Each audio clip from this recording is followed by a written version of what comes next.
This is Mac OS Ken. iPhone news from around the world, news of new and like-new hardware, and updates for apps and services. It is Thursday, the 18th of May, 2023. I'm Ken Ray, and this is news from Mac OS Ken, brought to you by yours truly and sponsored by Factor, America's #1 ready-to-eat meal kit. Use code MacOSCan50 at factormeals.com/MacOSCan50 for 50% off your first box. This show is also supported by people like you, patrons through Patreon. Find out more and add your support at patreon.com/MacOSCan. iPhone did it again last quarter, shined in a sinking, stinking smartphone market. On Tuesday, Counterpoint research hit with numbers that were terrible for smartphones in Southeast Asia, iPhone not included. Tracking 5 key markets, including Indonesia, Philippines, Malaysia, Thailand, and Vietnam, Counterpoint says for those key markets, smartphone shipments were down 13% for the March quarter of 2023 versus the same quarter a year earlier. iPhone, meanwhile, was up 18%. Hey, remember all the praise Apple heaped on emerging markets on the last earnings call, especially related to iPhone sales? Yeah, this could have something to do with that. By Counterpoint's count, Apple was the only top-tier manufacturer to show growth in Southeast Asia last quarter. That said, it is at the bottom where big players are concerned. iPhone took 6th place in terms of shipments, with a market share of 7%. Apple's supply chain diversification continues. 9to5Mac says Foxconn, the Cupertino company's manufacturing partner, has broken ground in India on facilities to make iPhone and AirPods. Investment in the plants in Telangana is said to be in the neighborhood of $500 million. For this year's iPhone 15, the report says Apple is hoping that assembly will begin in China and India simultaneously. While it seems impossible that the just-started facilities will have anything to do with that, they will be key in future plans for Apple and Foxconn. The 9to5Mac piece cites reports that say the two companies are targeting a quarter of all iPhones made in India by 2025, with a hope for a rise to half of all iPhones by 2027. Making our first of 2 stops in Australia today, Mac Rumors ran a piece over the weekend highlighting a new feature for that country and its neighborly neighbor, New Zealand. iPhone 14's emergency SOS via satellite was turned on for both countries to start the week. Available on all iPhone 14 models, the piece reminds readers the feature enables users to send text messages to emergency services via satellite when cellular and Wi-Fi coverage is not available. Users can also share their location via satellite in the Find My app. Just like here in the States, folks in the two countries get the first 2 years for free.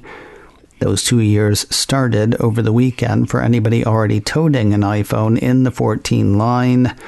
For future buyers, the piece says the 2-year freebie starts at the time of activation of any iPhone 14 model. News of new hardware and like new hardware today.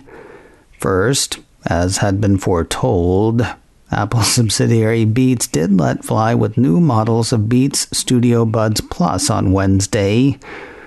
They are a little bit better in every way, according to a review of the stoppers from Engadget. The review says the Studio Buds Plus have a familiar design with loads of improvements on the inside. Those upgrades include better battery life, retooled call performance, and updated noise cancellation. The new color, or lack thereof, ended up being accurate. Engadget calls out the new transparent design option that offers a look at the buds' internal components. They also come in a black and gold color scheme, as well as an ivory pair. If the site has one nit to pick, it's the price. They're a little bit more expensive than they were before, sailing in at $170. The Engadget review is very extensive should you want to know more, or if you just want to rush right out and buy. The new Studio Buds Plus are available from Apple in Canada, China, and the US. As for Apple's like-new offering, a piece from my Download blog says last year's Apple TV 4K has landed in Apple's Refurbished store. That is both the 64GB version and the 128GB model, though storage capacities aren't the only things that separate the two. The 64GB is Wi-Fi only, while the 128 model is Wi-Fi plus Ethernet. That 128GB model also has Thread networking support. An explainer from Belkin says Thread is a low-power, low-latency mesh network that allows smart devices to talk directly to each other. So if you've got a lot of Internet of Things, or think you might at some point, go for the 128GB model. If you go refurb, you'll be knocking $20 off the new price. Normally $129, the 64GB model is in among the refurbs for $109.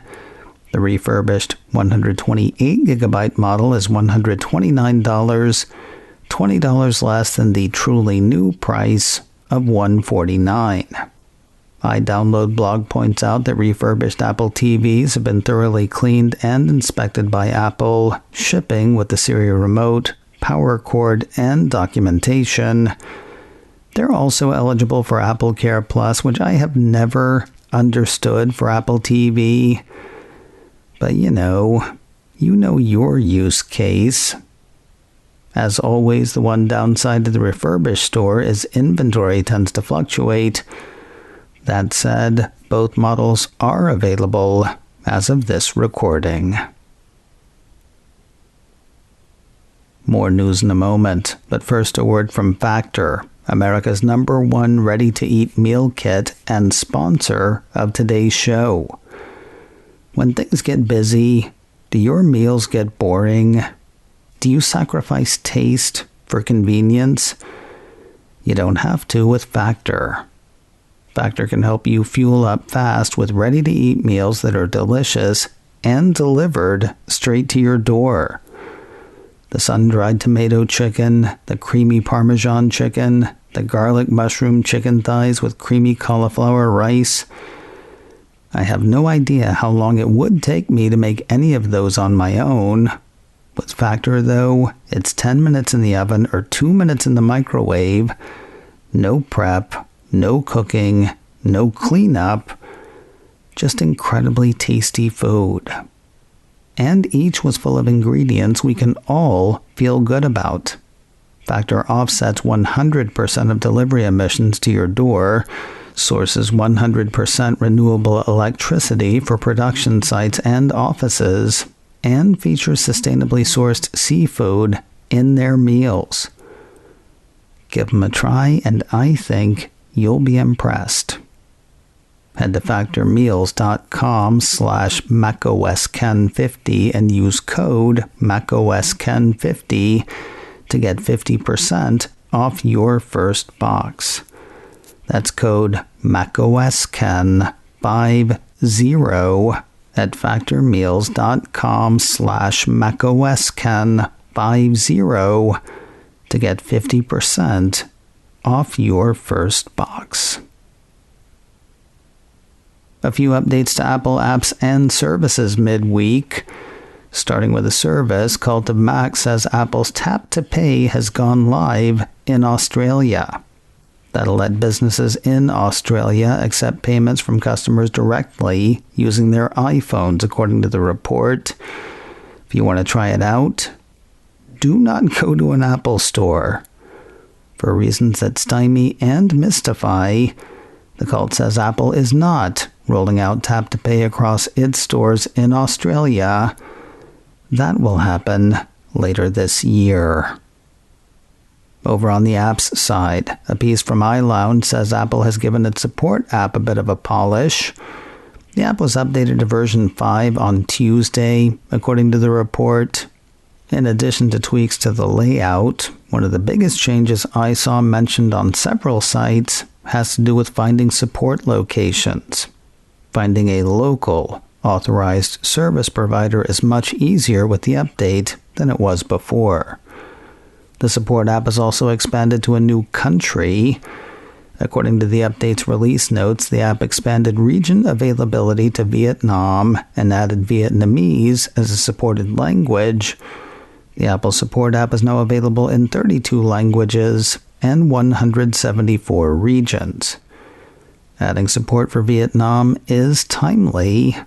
Apple is also opening its online store in that country today. And finally today, there was an update this week that combined services and apps. A piece from Cult of Mac says Apple on Tuesday added functionality to Apple Maps and Apple Music that'll help folks find concerts. On Apple Maps, says the report, more than 40 new Apple Music guides detail the best live music venues in cities known as cultural hubs. In other words, you can browse concerts and maps, kind of like you might look for restaurants. What constitutes a cultural hub? In the Asia-Pacific region, it's places like Melbourne, Sydney, and Tokyo. In Europe, we're talking Berlin, London, Paris, and Vienna. Latin America gets Mexico City, and that is it. And finally, here in the States, you're catching acts in Chicago, Detroit, LA, Nashville, New York City, and San Francisco. Honestly, this sounds like the kind of thing that might surprise and delight, which is to say, reading how it's going to work leaves one kind of confused, especially when that one is me. The cult says the Apple Music guides let fans use Shazam's concert discovery module to browse venues' upcoming shows. The module is part of a suite of features Shazam introduced recently. The features use concert information from event platform Bands in Town. Then there's the new set list section in Apple Music. That is said to offer a selection of major music artist tours with set lists and information about the productions. Remember liner notes? I miss liner notes.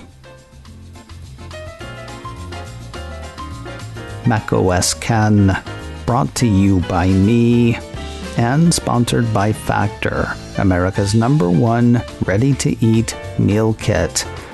Use code macOSKen50 at factormeals.com/macOSKen50 for 50% off your first box. This show is also supported by people like you, patrons through Patreon. Find out more and add your support at patreon.com/macOSKen. Advertising handled by Backbeat Media. Online at backbeatmedia.com. You can reach me a couple of ways. Info at macOSKen.com or call 716-780-4080. Until next time, that is news from macOS Ken. I'm Ken Ray.